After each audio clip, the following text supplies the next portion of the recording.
तो दोस्तों जब यहाँ पे इन्वेस्टमेंट की बात आती है तो इन्वेस्टमेंट करते समय हमें दो चीज़ों का बहुत ज़्यादा ध्यान रखना होता है। सबसे पहला होता है स्टॉक का सिलेक्शन कि किस कंपनी में आप इन्वेस्टमेंट करना चाहते हैं, और दूसरा होता है वहाँ पर वैल्यूएशन की किस प्राइस पर आप उसमें इन्वेस्टमेंट करते हैं। फॉर एग्जांपल के लिए अगर हम बात करें इन्फोसिस के, अगर हम चार्ट में देखें तो आप देख सकते हैं कि यहाँ पर भी किसी ने आखिर इस स्टॉक को परचेस किया ही होगा, और आप देख सकते हैं कि अगर इस पॉइंट से लेकर के आज के इस पॉइंट में देखें तो कुछ खास रिटर्न नहीं मिले होंगे। No doubt stock long term के लिहाज से बहुत अच्छा है, और कोई भी इन्वेस्टमेंट का पॉइंट एक अच्छे स्टॉक में कभी भी बुरा नहीं होता है।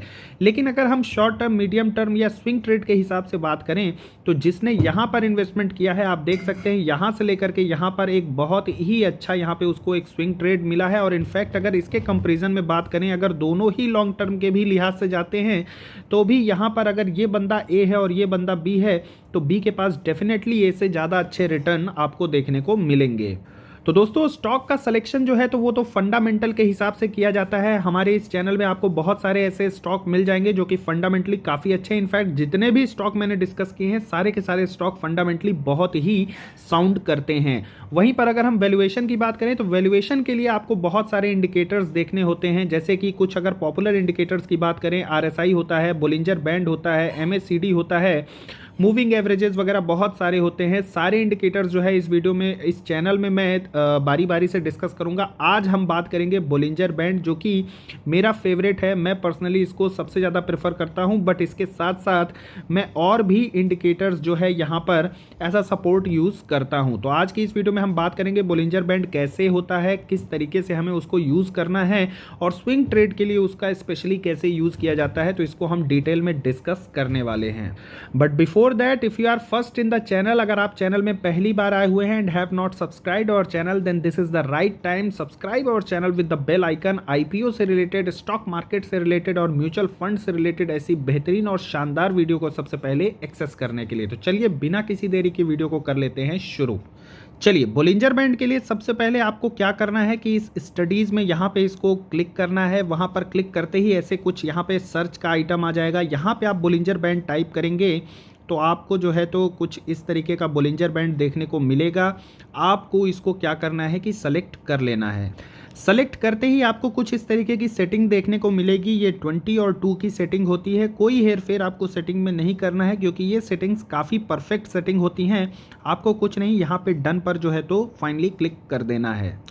क्लिक करते ही आपकी ये सेटिंग जो है इसमें एप्लीकेबल हो जाएगी। आप देख सकते हैं यहाँ 3 लाइंस आपको एक बैंड की तरह देखने को मिलती हैं। अगर यहाँ पे हम सबसे पहले चलिए हम मिडिल लाइन की बात कर लें। ये जो 20 है ये मिडिल लाइन को ही इंडिकेट करती है, जो कि सिंपल मूविंग एवरेज है 20 डे का, यानी कि 20 डे सिंपल मूविंग एवरेज होता है ये मिडिल लाइन। उसके बाद ये जो अपर और ये जो बॉटम लाइन होती हैं इनको हम बोलते हैं अपर बोलिंजर बैंड, और इनको बोलते हैं हम लोअर बोलिंजर बैंड। तो यहाँ पर इन दोनों में डिफरेंस ये है कि ये जो है तो ये आपका +2% का स्टैंडर्ड डेविएशन है और ये आपका -2% का स्टैंडर्ड डेविएशन है। अगर आपको इतना नहीं समझ में आता है तो कोई ज़रूरत नहीं है, क्योंकि जो स्ट्रेटजी अभी हम डिस्कस करने वाले हैं उसमें इनका कुछ खास यूज़ नहीं होना है। ये जस्ट आपकी अंडरस्टैंडिंग के लिए है कि आप जान लें कि बोलिंजर बैंड होता क्या है।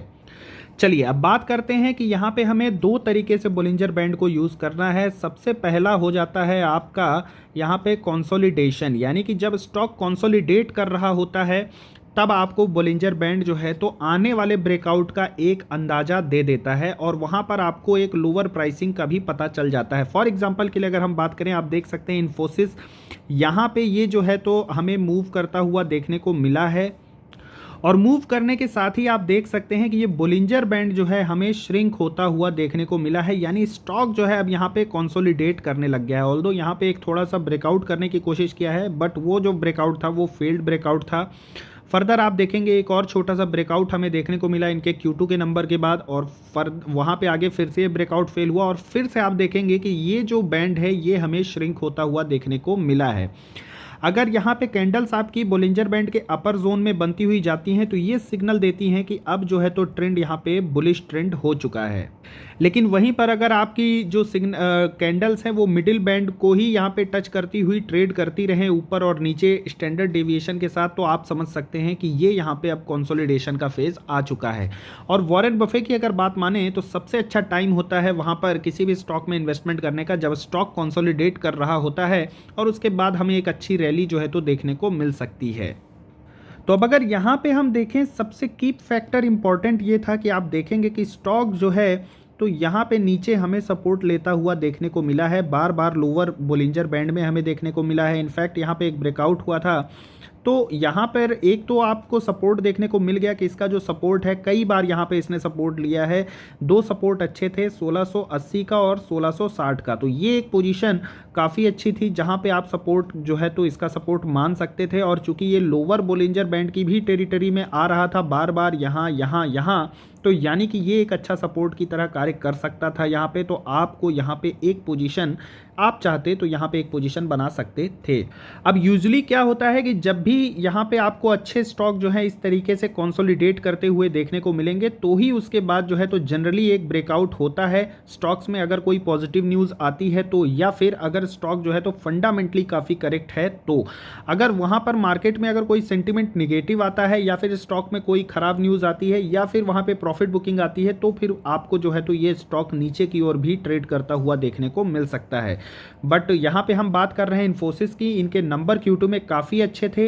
इनफैक्ट Q3 के भी नंबर मार्केट को एक्सपेक्टेड रहता है कि अच्छे आने वाले हैं। देखिए यहाँ पे मार्केट जो है ना वो 50% चलता है आपकी किससे, साइकोलॉजी से, ठीक है, और जो 30% है वो चलता है आपके फंडामेंटल से, और जो 20% है रेस्ट वो चलता है आपका टेक्निकल से। तो सबसे पहले तो आपको कंपनी के फंडामेंटल और वहाँ पे मार्केट की साइकोलॉजी समझना बहुत इंपॉर्टेंट है। यूजली हर बार क्या होता है कि Q2 के क्वार्टरली जो रिजल्ट आने से पहले आईटी में हमें एक तेज़ी देखने को मिलती है और आप देख सकते हैं वो तेज़ी यहाँ हमें देखने को मिली थी। और क्वार्टरली रिजल्ट के बाद एक प्रॉफिट बुकिंग भी हमें देखने को मिलती है जो यहाँ पे आपको देखने को मिली, आप पास्ट में भी देख सकते हैं वही हमें देखने को मिला था। तो कहने का मतलब ऑल एंड ऑल यहाँ पर इस गिरावट के बाद ये एक मौके होते हैं जहाँ पे आप चाहते तो एक स्विंग ट्रेड या फिर लॉन्ग टर्म इन्वेस्टमेंट के लिए यहाँ पे इन्वेस्टमेंट कर सकते थे, क्योंकि यहाँ पे आने वाले थे इनके Q3 के नंबर और दिसंबर और जनवरी में वहाँ एक तेज़ी जो है एक्सपेक्टेड थी वहाँ पर। उसके अलावा एक और यहाँ पे सिग्नल होता है कि तेज़ी आ सकती है, वो सिग्नल आपको मिलता है वॉल्यूम से। आप देखिए यहाँ पे इनके जो वॉल्यूम है यहाँ पे इतने लोअर जोन में आप देख सकते हैं किस तरीके का एक्यूमुलेशन हमें देखने को मिला है। यहाँ पे आप देख सकते हैं कि ये जो सिग्नल थी यहाँ पे इस कैंडल का, यहाँ पे अच्छे खासे हमें वॉल्यूम देखने को मिले। ऑल एंड ऑल अगर आप देखेंगे तो एवरेज से हमें अच्छे जो वॉल्यूम है वो देखने को मिलते हैं जब स्टॉक जो है थोड़ा सा नीचे की टेरिटरी में आता है। ऑन एन एवरेज उससे ज़्यादा आपको वॉल्यूम देखने को मिलेगा। तो कहने का मतलब कि वहाँ पे स्टॉक में एक्यूमुलेशन भी चल रहा है। तो ये सारे पॉइंट्स ये इंडिकेट करते हैं कि जब एक्यूमुलेशन होगा, मार्केट में भी स्टॉक की थोड़ी सी कमी होगी, तो वहाँ पर आने वाले टाइम में आपको ब्रेकआउट देखने को मिल सकता है। और वही हमें यहाँ पर देखने को मिला है। अब बात आती है कि जब आपने यहाँ पे स्टॉक को लिया स्विंग ट्रेड के लिए, तो अब आखिर हमें सेलिंग कब करनी है। तो आप देख सकते हैं जैसे जब ये बोलिंजर बैंड के एकदम अपर बैंड में ट्रेड करता है तो आपको एकदम होल्ड एंड कंटिन्यू करना है। फिर उसके बाद एक टाइम आता है जब ये बोलिंजर बैंड का अपर बैंड यहाँ पे छोड़ देता है। आप देख सकते हैं यहाँ पे इसने जो है, आप यहाँ पे देखिए, यहाँ पे अगर आप देखेंगे तो इसने अपर बैंड की टेरिटरी को छोड़ दिया है। आप यहाँ पे देखेंगे अपर बैंड की टेरिटरी को छोड़ दिया है। तो यानी कि अब एक टाइम आ सकता है जब ये स्टॉक या तो कंसोलिडेट करेगा, यहाँ पे आप देख सकते हैं, या फिर एक छोटी सी हमें प्रॉफिट बुकिंग देखने को मिल सकती है। तो ऑल एंड ऑल अगर हम शॉर्ट में बात करें तो इन शॉर्ट मेरे कहने का मतलब ये था कि जब स्टॉक कुछ बॉलिंजर बैंड जब इस तरीके से श्रिंक करना स्टार्ट करता है तो वहाँ पर आपको एक अपसाइड या डाउन साइड देखने को मिल सकता है, यानी बाई और सेल यहाँ पे आपको देखने को मिल सकता है।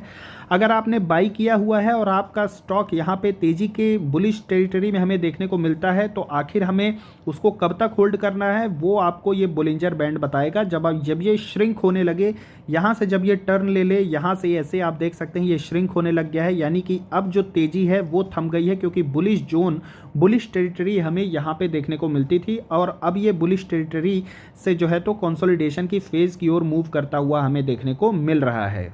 सेम सिनारियो जो है आपको यहाँ पे टीसीएस में भी देखने को मिलेगा। आप देख सकते हैं किस तरीके से ये अपर बैंड में ही ट्रेंड कर रहा था, यानी कि ये हमारा बुलिश जो है तो टेरिटरी है, और यहाँ से आप देख सकते हैं कि अब इसका कंसोलिडेशन शुरू हो गया था, यानी कि यहाँ पे कंसोलिडेशन स्टार्ट हुआ था तो यहाँ से या तो अपसाइड जाता या डाउन साइड आता। लेकिन देखिए यहाँ पे मैंने क्या बोला कि यहाँ पे आने वाले थे इनके क्वार्टरली नंबर, तो ज़्यादा अच्छा होता है कि अगर आप शॉर्ट टर्म के लिए हैं, स्विंग ट्रेड के लिए हैं, तो यहाँ से आप जो है तो प्रॉफिट बुक कर लें, क्योंकि यहाँ से तेज़ी और मंदी दोनों हो सकती है। और मंदी यहाँ पे हुई क्यों थी, क्योंकि इनके नंबर जो हैं एज़ पर जो मार्केट के एक्सपेक्टेशन थे वो हमें नहीं देखने को मिले और यहाँ से मंदी आ गई। चलिए, हमने एक केस डिस्कस कर लिया कि जब वहाँ पे कंसोलिडेशन हो तब कैसे स्विंग ट्रेड लिया जाए। दूसरा केस डिस्कस करते हैं कि फॉलिंग मार्केट हो या फॉलिंग स्टॉक हो, जो कि हमें यहाँ पे देखने को मिल रहा है, तो उस केस में स्विंग ट्रेड कैसे लिया जाए। देखिए, जब यहाँ पे ये लोअर बोलिंजर बैंड में आपको जो है कैंडल्स बनती हुई देखने को मिले, तो आप समझ लीजिए कि यहाँ पर जो है तो अब ये बेयरिश जोन जो है तो हमें देखने को मिल रहा है। अब सवाल आता है कि यहाँ पे आपको जो है तो स्टॉक में पोजीशन कब बनानी चाहिए, तो उसके लिए भी आपको इसके साथ साथ एक आध और इंडिकेटर यूज़ करने चाहिए। फॉर एग्जांपल के लिए जैसे आपका हो गया मूविंग एवरेज, आप यूज़ कर सकते हैं। आप ये लाइन देख सकते हैं 100 डे मूविंग एवरेज है, ये 200 डे मूविंग एवरेज है। इसके अलावा आप आरएसआई भी यूज़ कर सकते हैं। नो डाउट आपका आरएसआई अगर ओवरसोल्ड की जोन में जाए, 30 के नीचे आ जाए, मुझे ध्यान है कई बार इसमें 30 के आसपास भी देखने को मिला, तो वो एक सिग्नल होता है। एक सिग्नल होता है आपका एमएससीडी। आप देख सकते हैं यहाँ से एमएससीडी जो है तो एक बुलिश ट्रेंड का सिग्नल दे दिया था। जल्द ही एमएससीडी के बारे में भी मैं एक वीडियो बनाऊंगा, जहां पे आप उसको भी जो है तो as a support indicator use कर सकते हैं। फिलहाल की अगर हम बात करें तो यहाँ पर अगर हम देखें, चलिए आपके पास अगर एमएससीडी का भी नहीं है नॉलेज, तो उसके बाद भी आप यहाँ पे एक जो है इंडिकेशन ले सकते हैं। वो इंडिकेशन क्या था, अगर मैं यहाँ पे ट्रेंड में देखूँ तो आप यहाँ पे देख सकते हैं कि इसका जो सपोर्ट अगला बनने वाला था वो ऑलमोस्ट 3400 के आसपास बनने वाला था, और स्टॉक ने एग्जैक्टली सपोर्ट वहीं पे लिया है। तो अगर ये फॉलिंग चैनल में आ रहा है, बेयरिश जोन में है, तो डेफिनेटली एक ट्राई आप जो है तो यहाँ पे कर सकते थे। एक पोजीशन यहाँ पे बनाना जो है स्टार्ट आप 3400 के आसपास कर सकते थे। आप देख सकते हैं कि वहाँ से ये घूमा और वापस से एक बॉटम जो है तो ऑलमोस्ट 3400 के आसपास लिया। अब यहाँ पे क्या है कि ये जो डबल बॉटम बनता है, ये भी एक बहुत ही जो है तो इम्पॉर्टेंट की हो जाती है वहाँ पे सपोर्ट की, क्योंकि डबल बॉटम सपोर्ट पे इसलिए लिया। तो कहने का मतलब कि ये आपको बताता है, एक अंदेशा बताता है कि यहाँ पे स्टॉक जो है तो अपना एक अच्छा सपोर्ट बना रहा है और इसको सपोर्ट ले रहा है। तो डेफिनेटली, और वहीं पर अगर हम एमएससीडी को भी देखें तो वहाँ से भी हमें सिग्नल मिल रहे थे कि ये अब जो है तो अब बुलिश होने जा रहा है ये स्टॉक, और आप देख सकते हैं वहाँ से स्टॉक हमें काफ़ी बुलिश होता हुआ देखने को मिला है। और यही रीज़न है कि टीसीएस को मैंने बार बार इन लेवल्स पर कवर किया है वीडियो में, यूट्यूब में हर बार कवर किया है कि आप यहाँ पे पोजीशन बना सकते हैं। फर्दर जो टारगेट थे वो 3800 से लेकर के 3900, और अगर आप थोड़ा और रिस्क लेना चाहते हैं तो 4000 तक के टारगेट के लिए यहाँ पे मैंने इसको कवर किया था, और ये टारगेट कंप्लीट भी हुआ है, ये टारगेट मीट भी हुआ है। चलिए, एक और एग्जांपल यहाँ पे हम HCL टेक का देख लेते हैं। यहाँ पे सिंपल बोलिंजर बैंड और कंफर्मेशन के लिए हम क्या यूज़ करेंगे, RSI। आप देख सकते हैं यहाँ पे जो मिडिल लाइन है ना, वो एक बहुत अच्छा सपोर्ट की तरह कार्य करती है जब यहाँ पे बुलिश जोन में हमें कोई भी स्टॉक देखने को मिलता है। वहीं अगर बेयरिश हो जाए स्टॉक, तो आप देख सकते हैं कि बोलिंजर बैंड की ये जो मिडिल लाइन है ना, ये एक रेजिस्टेंस की तरह कार्य करती हुई आपको देखने को मिलेगी। अब यहाँ पे देखते हैं कि जब ये गिरावट में था, जब बेयरिश जोन में था स्टॉक, तो हमारे पास अपॉर्चुनिटी कहाँ पे थी। आप देख सकते हैं कि अगर हम बात करें तो यहाँ पे RSI हमें 31 का देखने को मिलता था, तो ये भी एक अच्छा पॉइंट था एंट्री के पॉइंट वाइज से। देखिए, क्योंकि आगे किसी को नहीं पता कि स्टॉक फिर से गिरेगा या यहाँ से कंसोलिडेट करके ऊपर उठ जाएगा। फर्दर अगर हम बात करें, स्टॉक और थोड़ा सा गिरा। यहाँ पे अगर हम बात करें तो आप देख सकते हैं कि ये RSI जो है तो यहाँ पे 2930 के आसपास हमें जाता हुआ देखने को मिला, और अगेन ये जो है तो बोलिंजर बैंड के और बाहर यानी और नीचे हमें देखने को मिला, यानी कि स्टॉक और ज़्यादा बेरिश हो चुका है। वहीं अगर दूसरे शब्दों में देखा जाए तो ये एक और अच्छा सपोर्ट बन सकता था, क्योंकि अगर HCL का आप चार्ट पैटर्न देखेंगे तो यहाँ पर एक सपोर्ट हमें देखने को मिल रहा था 1100 के आसपास, और ऑलमोस्ट वहीं पर इसने सपोर्ट लिया। यानी कि आपके पास एक तो बोलिंजर बैंड का इंडिकेटर था पहला, दूसरा RSI का इंडिकेटर ने कंफर्मेशन दिया और तीसरा जो है वो आपके सपोर्ट ने भी यहाँ पे कंफर्मेशन दिया। यानी तीन कंफर्मेशन जब आपके मिल रहे थे तो यहाँ पे एक जो है तो पोजीशन बनाने का सिग्नल हमें क्लियर कट मिल रहा था। और इसको भी यही रीज़न है कि मैंने अपनी वीडियो में कई बार इसको डिस्कस किया है कि ये सब एक मौका है। और उसके बाद से आप देख सकते हैं कि इस स्टॉक में हमें फिर जो है तो फर्दर एक छोटा सा कंसोलिडेशन देखने को मिला, थोड़ा सा बुलिश हुआ। आप देख सकते हैं बुलिश होने का मेन रीज़न है कि अब जो स्टॉक है ना, बोलिंजर बैंड के अपर बैंड और सपोर्ट कहाँ पे ले रहा है, मिडिल बैंड। तो यानी कि स्टॉक जो है अब धीरे धीरे हमें बुलिश होता हुआ देखने को मिला। वो सिग्नल जो है आपको MACD से भी देखने को मिल जाएगा। हालांकि MACD के बारे में मैं एक सेपरेट वीडियो बना दूंगा तो आपको वहाँ पे एक अच्छा क्लियर कट इंडिकेशन मिल जाएगा। और फाइनली आप देखिए कि यहाँ पे स्टॉक जो है वो हमें बुलिश होता हुआ देखने को मिला है। और यहाँ पे आप देख सकते हैं कि अब वापस से जो है जो तेज़ी हमें यहाँ पे देखने को मिली, अब धीरे धीरे वो तेज़ी जो है थोड़ी सी हमें स्लो डाउन होते हुए देखने को मिल रही है। तो कहने का मतलब यहाँ पर एक बाई का कॉल और यहाँ पे एक सेल का कॉल, एक बहुत अच्छा स्विंग ट्रेड। और डेफिनेटली आप देख सकते हैं कि स्टॉक जो है 1100 से लेकर के 1346 यानी कि यहाँ तक का जो है एक अच्छा स्विंग कॉल जो है आपका बन सकता था। एक बहुत अच्छे प्रॉफिट के साथ आप यहाँ पे शॉर्ट टर्म के लिए हैं तो एग्जिट कर सकते थे। बाकी लॉन्ग टर्म के लिए तो ये सब गोल्डन अपॉर्चुनिटी होती है। यहाँ पे एक अच्छा जो है तो आप एक्यूमुलेशन कर सकते हैं।